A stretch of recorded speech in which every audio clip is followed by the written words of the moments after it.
Terima kasih yang sebesar-besarnya kepada Komandan.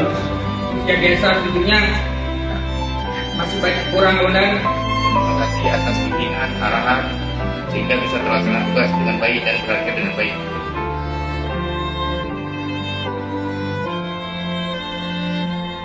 Kita sama-sama membangun Polres Aceh Barat ini menjadi lebih baik.